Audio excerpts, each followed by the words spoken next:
السلام علیکم۔ کتاب مقدمۃ القرآن بائی پروفیسر احمد رفیق اختر صاحب، 8واں پارٹ۔ یہ جاننا معمول کی بات ہے مگر جاننا سحر ہے۔ ذہن انکشافات کی دہلیز پر خیالات کے تموج میں احساس کمتری کا شکار ہو جاتا ہے۔ وہ اپنی کیفیت کو غیر معمولی سمجھتے ہوئے اپنی صفات میں اہلیت کا ناقص خیال پیدا کرتا ہے۔ اس کے انداز زندگی میں بھی نوارد خیالات کی جھلک دکھائی دینے لگتی ہے۔ انسان اپنی ہی ترقی اور طرز خیال کو سنبھال نہیں پاتا۔ دیکھنے میں یہ اکثر نارمل انسان درون ذات اپنی فکر کے جداگانہ استدلال کی زد میں ہوتے ہیں۔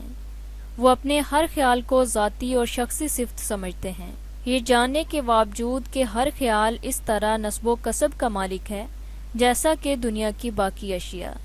خیال اکیلے نہیں ہوتے، یہ بھی رشتوں میں منسلک ہوتے ہیں، ان کے بھی آباء و اجداد ہوتے ہیں، نسلیں ہیں، اور ایک خیال کے آتے ہی ان کے خاندان کے بارے میں جاننا مشکل نہیں ہوتا۔ انسان کی عقل خیال کی آزمائش سے مشکل سے گزرتی ہے۔ یہ وہ مرحلہ ہے جہاں سے بغیر خدا کی محبت اور خوف کے کوئی سلامت نہیں جاتا۔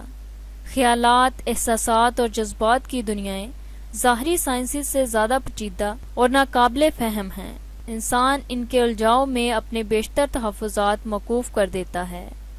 خیال خواہ عظمت کا ہو یا کمتری کا، محبت کا ہو یا نفرت کا، جرأت آرزو کا ہو یا تموج جذبہ کا، بے خطر انسانی ذہن میں اپنی جگہ بناتا ہے، اور ذہن چناؤ کے عمل میں کسی احتیاط سے کام نہیں لیتا۔ جاننا سحر ہے، اور یہ وہ سحر ہے جس سے ہم بضد شوق مسحور ہوتے ہیں۔ اسے اپنی اعلیٰ قدر اور فضیلت جانتے ہوئے فخر و مباحات کا اظہار کرتے ہیں۔ ادیب جب اپنے آپ کو کسی خوبصورت جملہ یا کیفیت کا حامل دیکھتا ہے تو از خود اس کے دام فریب میں الجھتا ہے، اور سب سے پہلے تو اپنے آپ کو عجیب اور تنہا سمجھ کر نازاں ہوتا ہے۔ خیالات کا یہ عجب اسے معمولی زندگی سے علیحدہ کر دیتا ہے، اور وہ اعتدال و فکر و خیال کو عمومی رویہ سمجھ کر اسے نظر انداز کر دیتا ہے۔ شاعر، ادیب اور فنکاروں کی زندگی میں اعتدال ناپسندیدہ مزاج سمجھا جاتا ہے۔ یہ رویہ ایسے غیر معقول اور غیر عملی رجحانات کو جنم دیتا ہے جو فطری قوانین سے انحراف کا باعث بنتے ہیں۔ باقی لوگ بھی چونکہ اس قسم کے غیر معمولی اثرات کی خواہش رکھتے ہیں، اس لیے یہ عمومی لوگ ان کو نابالغہ اور جینیس سمجھتے ہوئے ان سے متاثر ہوتے ہیں۔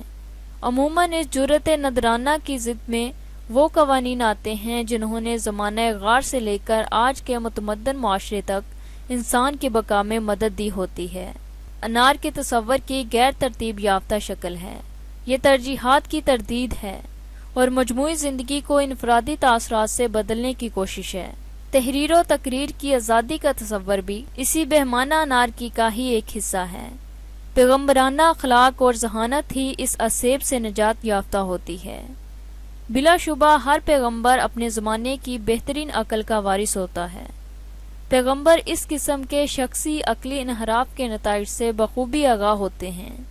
جیسے کوئی کتاب اللہ میں تحریف کا باعث بنتا ہے، اس طرح ذہین انسانوں کا یہ طلسم آئینہ بندہ گروہ انسانی خیالات کی مکمل تحریف کا باعث بنتے ہیں۔ یہی وجہ ہے کہ آج تک عقل انسان نے نسل انسان کو کوئی اخلاقی نظام نہیں بخشا، بلکہ اخلاقی نظام میں تنخیص کا جرثومہ پھیلانے والے یہ لوگ آزادی اور حرمت کے نام پر بدترین اخلاقی جرائم کے بانی ہو جاتے ہیں۔ مہذب بننے کی خواہش بجا سہی، لیکن اگر تہذیب کی مراجعت دیکھی جائے تو محسوس ہوتا ہے یہ عام مفکر انہی برباد شدہ نسلوں کے علمی وارث ہوتے ہیں جن کی وجہ سے زمین میں کثرت سے آثار قدیمہ بکھرے پڑے ہیں۔ یہ لوگ باقی رہنا چاہتے ہیں، نام زندہ رکھنا چاہتے ہیں، اور خواہش رکھتے ہیں کہ تابد دنیا انہیں یاد رکھے۔ مگر میں سوچتا ہوں کہ بابل کے کھنڈرات، پومپائی کی ہلاکت زدہ زمین، مونجو دوڑو اور ہڑپا کے آثار قدیمہ کے ادیب کیوں نہ زندہ رہے؟ کیا یہ معاشرے ان ادیبوں اور مفکروں سے خالی ہوں گے؟ افسوس کہ کسی شاعر کی بیاض اور کسی ادیب کا مقالہ اور کسی فلسفی وقت کا نام اور کلام ان اوندی بستیوں، ٹوٹے ہوئے مکانوں، اجڑے ہوئے محلات اور سوکھے ہوئے کنووں سے نہیں نکلا۔ مگر آج کا انسان بھی کچھ بہتر نہیں۔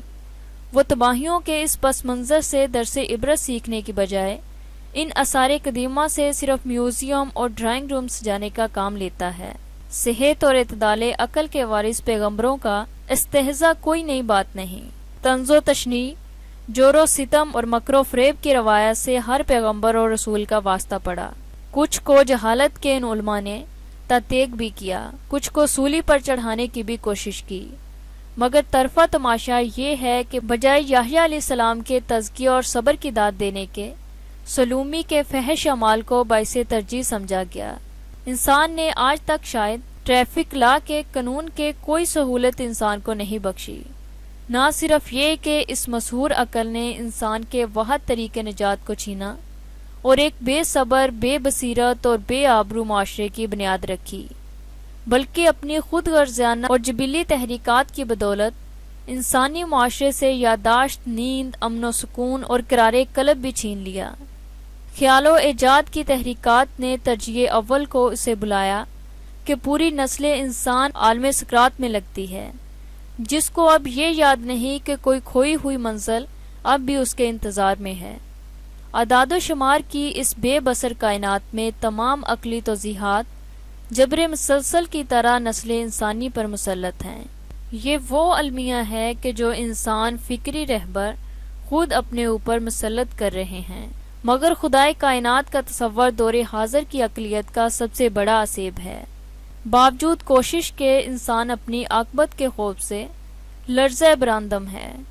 موت اگر ایک بار ہوتی اور موت کے بعد کوئی نہ ہوتا تو بھی انسان آزاد ہوتا، مگر عصیب مرگ سے تو کوئی ذی حیات آزاد نہیں، اور یہ افریت انسان کو حسرت ویاس کے بے کراں سمندر میں دھکیل رہا ہے۔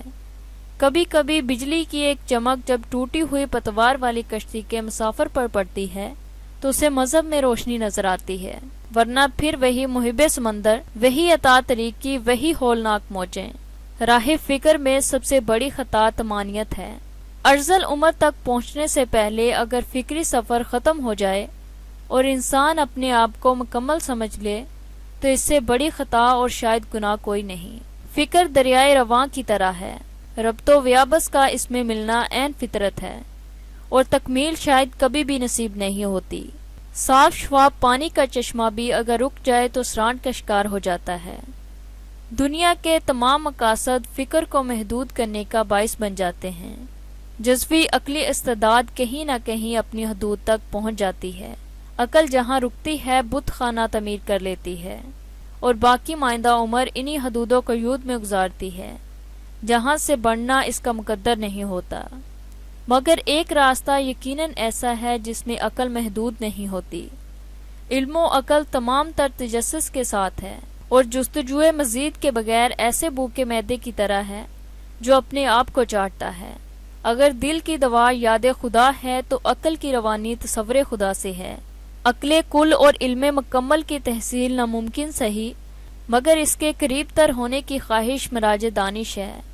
اللہ کے بغیر عقل ٹھہراؤ کا شکار ہو جاتی ہے، اور اس میں ایسی طمانیت پیدا ہو جاتی ہے جو محبت ذات پر منتج ہوتی ہے۔